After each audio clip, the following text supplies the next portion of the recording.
Sir अब सिंहासनमा बसेर पढाउँछ यहाँ। व्हाट इज एङ्गल भन्दाखेरि एङ्गल भनेको नाप्ने कुरा हो।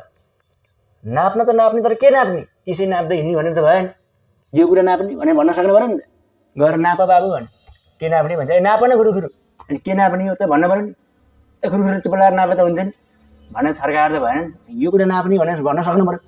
हो त्यस्तै एङ्गलले के नाप्छ त भन्दाखेरि दुईवटा लाइन सेगमेन्टहरू कसरी बसेका छन् भन्ने कुरा चाहिँ एङ्गलले नाप्छ।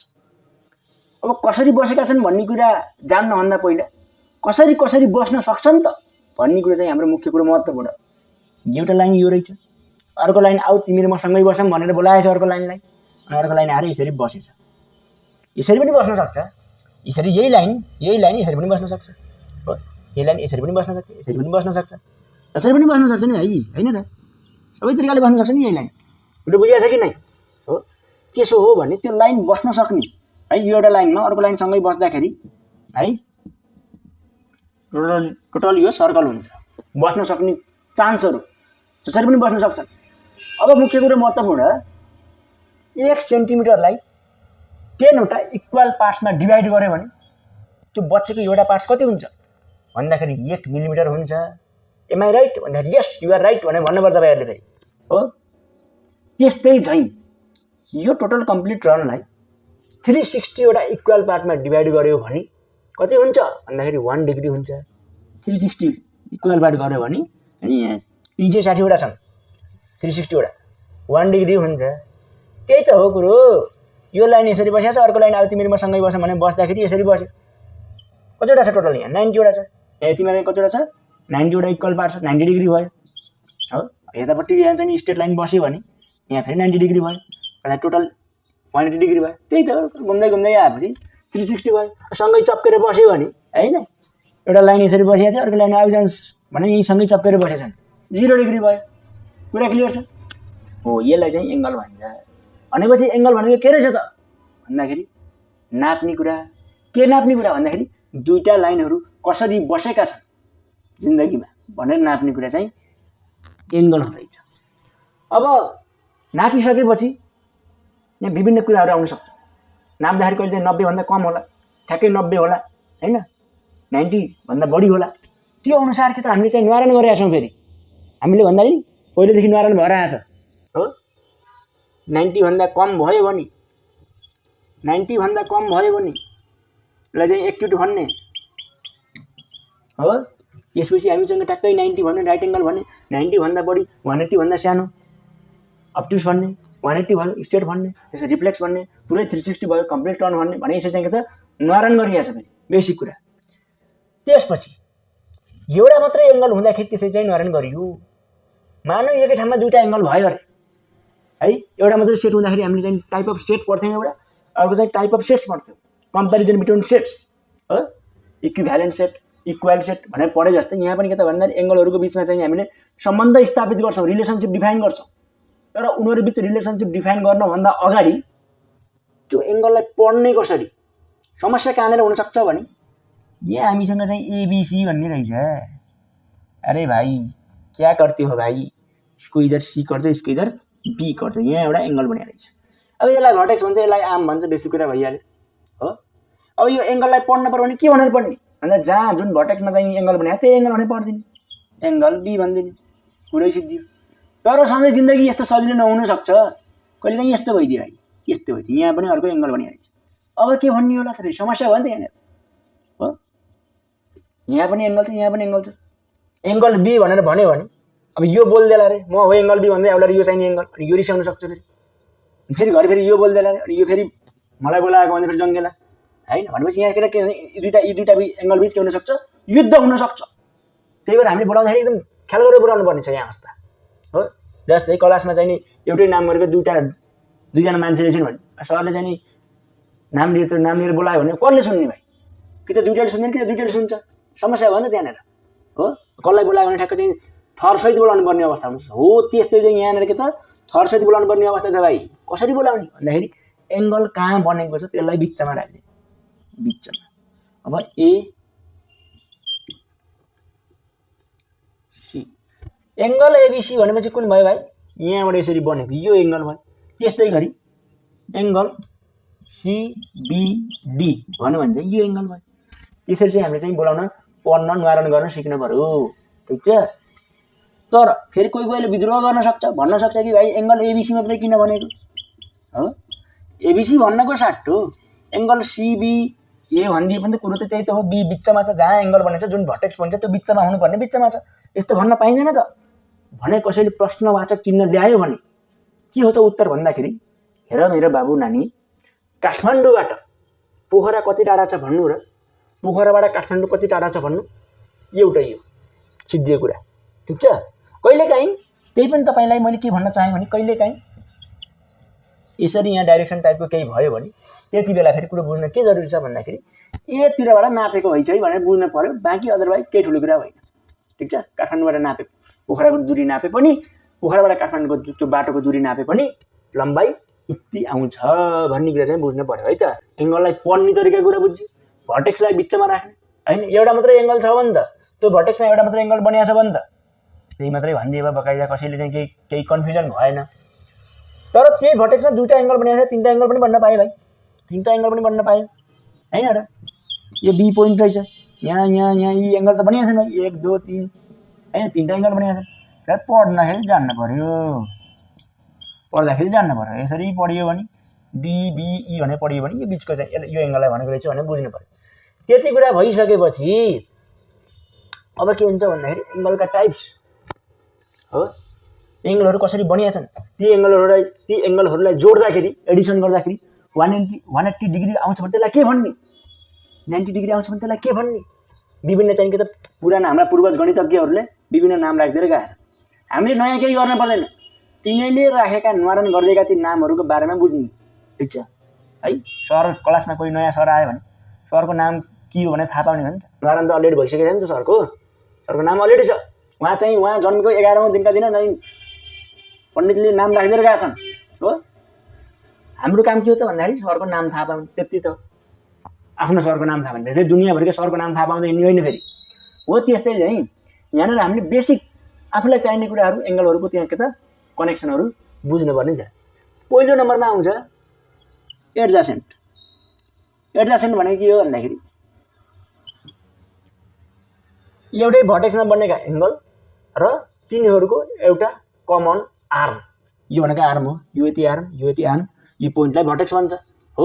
त्यो छ भने एडजासेन्ट भयो। तर एउटै पोइन्टमा एङ्गल बन्यो भन्दैमा एडजासेन्ट हुन्छ, एडजासेन्ट एङ्गल्स हुन्छ भन्ने कुरा छैन फेरि हो। एउटै पोइन्ट यहाँ एउटा एङ्गल बनिएको छ, यहाँ एउटा एङ्गल बनिएको छ, एउटै पोइन्टमा त बनिएको छ तर कमन आर्म छैन। यो एङ्गलको लागि आर्म यो र यो, यो एङ्गलको लागि यो र यो भनेपछि दे आर नट एडजासेन्ट एङ्गल। त्यसो हो भने यसको पनि केही नाम त होला नि फेरि भन्दाखेरि छ, they are vertically opposite angle. Just revision मात्रै दिएको मैले फेरि, ठिक छ। तर फेरि कहिलेकाहीँ गडबडी के गर्न सक्छ भन्दा यस्तो छ एउटा यस्तो छ अनि यहाँ एङ्गल छ, यो angle, they are not vertically opposite angle. किन भन्दाखेरि दुईटा स्ट्रेट लाइन क्रस भएर बनेको एङ्गल पो भर्टिकल्ली अपोजिट एङ्गल होइन। यहाँ त स्ट्रेट लाइन क्रस भएको छ र यहाँ एउटा लाइन छ, यहाँ अर्को लाइन छ, यहाँ अर्को लाइन छ भनेपछि तिनवटा लाइन छ भनेपछि यहाँ यो भर्टिकल्ली अपोजिटको कुरा आएन। भनेपछि दुईवटा कुरा भने मैले के भने एडजासेन्ट एङ्गल भने, अर्को के भने मैले भर्टिकल्ली अपोजिट एङ्गल भन्ने कुरा भने। त्यसपछि हामीसँग छ कम्प्लिमेन्ट्री एङ्गल। कुनै पनि दुईवटा एङ्गललाई जोड्दाखेरि 90 डिग्री आउँछ भने दे आर कम्प्लिमेन्ट्री एङ्गल्स सिद्धियो। देन अर्को पनि छ सप्लिमेन्ट्री एङ्गल्स है। सप्लिमेन्ट्री एङ्गल्स भनेको के भनेको भन्ने हुन भएन, दिमागमा फिट हुन पर्यो। कुनै पनि दुईवटा एङ्गललाई जोड्दाखेरि 180 डिग्री आउँछ भने दे आर सप्लिमेन्ट्री एङ्गल्स, यति कुरा भयो। त्यसपछि मुख्य कुरो महत्त्वपूर्ण हामीसँग के छ त भन्दाखेरि प्यारलल लाइन्स भन्ने कुरा छ भाइ। वाट इज प्यारलल लाइन्स भने त्यस्ता लाइनहरू जसलाई दुवैतर्फ जति तन्काए पनि जति टाढा पुऱ्याए पनि तिनीहरू कहिल्यै पनि भेट हुँदैनन्, सधैँ के त समान डिस्टेन्समा इक्वल डिस्टेन्समा चाहिँ बस्छन् भन्ने कुरा है। जति तन्काए तपाईँ चाहिँ यो दुईवटा लाइनहरू छ हो, तन्काएर तपाईँ स्वर्गै पुऱ्याउनुहोस्, यसलाई तलपट्टि चाहिँ तन्काएर तपाईँ पातालै पुऱ्याउनुहोस्, तिनीहरू कहिल्यै पनि एकअर्कामा भेट हुँदैन त्यस्तो लाइनहरू। फेरि कसैले चाहिँ प्यारलल लाइन्स भनेको के हो भने सोध्यो भने जति तन्काए पनि स्वर्गै पुगे पनि पातालै पुगे पनि कहिल्यै पनि भेट नहुने, सधैँ आम्ने सामने जति होइन त्यही डिस्टेन्समा बसिरहने भन्दै गफ दिने होइन। त्यति बेला फेरि के भन्ने हो भन्दाखेरि perpendicular distance between them is constant. यसो चाहिँ के त म्याथमेटिकल डेफिनेसन दिने हो। तर अन्डरस्ट्यान्डिङको लागि what is the parallel lines भन्यो भने दुईवटा लाइनहरू जुन चाहिँ एक आपसमा कहिले पनि मिट गर्दैन, जता यस्तो गर्यो भने जता तन्काए पनि मिट गर्दैन। त्यति कुरा मिट गर्दैन भनेको छोड्नन्। जस्तै यो लाइन र यो लाइन भयो, यिनीहरू त यतापट्टि आस मिट हुन्छन्, यतापट्टि फेरि टाढा हुँदै जान्छन् भनेपछि तिनीहरू टाढा पनि हुँदैनन् नजिक पनि हुँदैनन्। त्यति कुरा बुझ्नु पऱ्यो क्या। दुईवटा प्यारलल लाइन हुनु भने तिनीहरू टाढा पनि हुँदैनन् नजिक पनि हुँदैन, जति तन्काए पनि सधैँ एउटै डिस्टेन्समा बसिरहन्छन्। तिनीहरूको त्यस्तो के त भन्दाखेरि स्वभाव हुन्छ, स्वभाव है। अब यहाँनिर काण्ड के छ भन्दाखेरि यो एङ्गलको बिचमा लाइन किन घुसाएको प्यारलल लाइन भन्ने पनि कसैलाई होला। फेरि त्यत्तिकै घुसाउनु मन लागेर घुसाएको होइन भाइ, आवश्यकता परेर घुसाएको, धेरै सोचेर घुसाइरहेको छ यहाँ हो। यस्तो छ यो दुईवटा प्यारलल लाइन छ। अब यहाँनिर हामीसँग के आवश्यकता थियो त भन्दाखेरि यहाँ हामीसँग यसलाई चाहिँ ट्रान्सभर्सल भन्छ। अब यो ट्रान्सभर्सल हुँदाखेरि यहाँनिर हाम्रो चाहिँ धेरै चाहिँ एङ्गल बनिरहेछ हो। यहाँ एउटा एङ्गल बनिएको छ, यहाँ अर्को बनिएको छ, यहाँ यहाँ यहाँ यहाँ यहाँ यहाँ एङ्गल बनिएका छन्। अब ती एङ्गलहरूको नाम दिएका छन् क्या पूर्वजहरूले। त्यही भएर चाहिँ मैले प्यारलल लाइनको कुरा गरेको है। के नाम दिएका छन् त भन्दाखेरि नाम फेरि त्यसै दिन मन लागेर दिँदै हिँडेको होइन। यो एङ्गल र यो एङ्गल बराबर छ त्यही भएर नाम दिएको, यो एङ्गल र यो एङ्गल बराबर छ त्यही भएर नाम दिएको। अब यहाँनिर दुईवटा कुरा जान्नु पर्यो, एउटा अल्टरनेट एङ्गल, अर्को जान्नु पर्यो के थियो करेस्पोन्डिङ एङ्गल्स हो। अल्टरनेट एङ्गल भनेको के त भन्दा दायाँ बायाँ।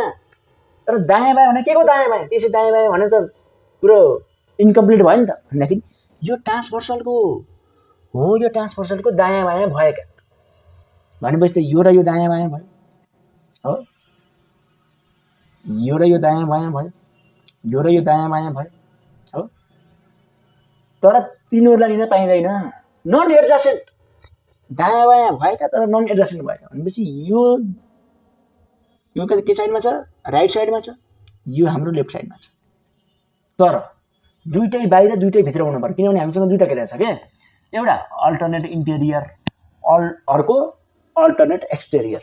अल्टरनेट भनेको ट्रान्सभर्सलको दायाँ बायाँ हो, अल्टरनेट इन्टेरियर भनेको भित्रपट्टि भनेपछि भित्रपट्टि यो एउटा छ, त्यसपछि यो एउटा छ होइन, दायाँ बायाँ भइहाल्यो। यी दुईवटा एङ्गल के हुन्छन् त बराबर हुन्छन् हो। त्यस्तै चाहिँ यो दुईवटा मात्र त छैन नि त, यहाँ त यो पनि त छ नि भित्रपट्टि, यो चाहिँ दायाँ बायाँ भइहाल्यो भित्रपट्टि भइहाल्यो, यी दुईवटा एङ्गल बराबर हुन्छ। त्यसै गरी बाहिरपट्टि दुईटै बाहिर छन्, यो पनि बाहिर छ यो पनि बाहिर छ, दायाँ बायाँ छन् हो, बराबर हुन्छ। त्यस्तै गरी यो पनि बराबर हुन्छ। त्यसपछि अर्को हामीसँग केस के छ करेस्पोन्डिङ। करेस्पोन्डिङ भने के त भन्दाखेरि भित्र बाहिर हो। भित्र बाहिर भने फेरि के को भित्र बाहिर भन्ने फेरि यहाँ चाहिँ समस्या हुनसक्छ। यो दुईवटा प्यारलल लाइन्सको भित्र, यो दुईवटा प्यारलल लाइन्सको बाहिर दायाँ बायाँ भनेको यो ट्रान्सभर्सल यो काटेको लाइनको दायाँ बायाँ, भित्र बाहिर भनेको फेरि यो प्यारलल लाइन्सको भित्र बाहिर हो। त्यसो हो भने भित्र बाहिर भएका नन एडजसेन्ट एङ्गलहरू तर एउटै साइडमा कि त दायाँ कि त बायाँ त्यस्ता एङ्गलहरू बराबर हुन्छन्। ती दुईवटा एङ्गलहरूलाई करेस्पोन्डिङ एङ्गल्स भनिन्छ। भनेपछि यो बाहिर छ प्यारलल लाइनको बाहिर, यो भित्र छ, दुईटै एउटै साइडमा छ भनेपछि दुईवटा एङ्गल के भयो करेस्पोन्डिङ भयो। ती के हुन्छन् बराबर हुन्छन्। फेरि यस्तो चाहिँ किन जान्न पर्यो भन्ने हुनसक्छ। यो कुरा हामीले पछि थ्योरमहरू प्रुभ गर्दाखेरि चाहिन्छ, बेसिक कुरा हो है। यो भित्र छ यो बाहिर छ एउटै साइडमा छ, दायाँ बायाँ करेस्पोन्डिङ एङ्गल भयो, बराबर भयो, कुरो सिद्धियो। त्यस्तै गरी यता पनि हेर्न पाइयो, सिम्पल कुरा हो। भित्र बाहिर एउटै साइडमा करेस्पोन्डिङ एङ्गल हो, दायाँ बायाँ भयो, बाहिर बाहिर भयो, भित्र भयो भने अल्टरनेट एङ्गल्स। ती कुराहरू के हुन्छन् भन्दाखेरि बराबर हुन्छन्, इक्वल हुन्छन् भन्ने कुराहरू यहाँ त बढाउन बिस्तारै गरियो। अब हामीसँग छ यति कुरा भइसकेपछि ट्रेङ्गल।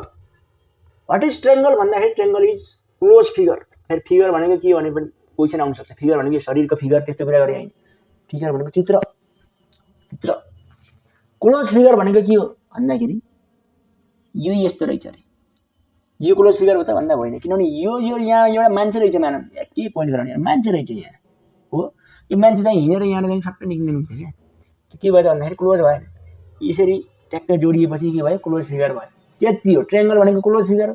तर कस्तो खाले क्लोज फिगर त भन्दाखेरि तीनटा लाइन सेगमेन्टले बनेको क्लोज फिगर अथवा तीनटा एङ्गल भएको क्लोज फिगर, भित्रपट्टि तीनटा एङ्गल भएको क्लोज फिगर। बस एउटा लाइन अर्को लाइन क्लोज छ ट्रेङ्गल बन्यो।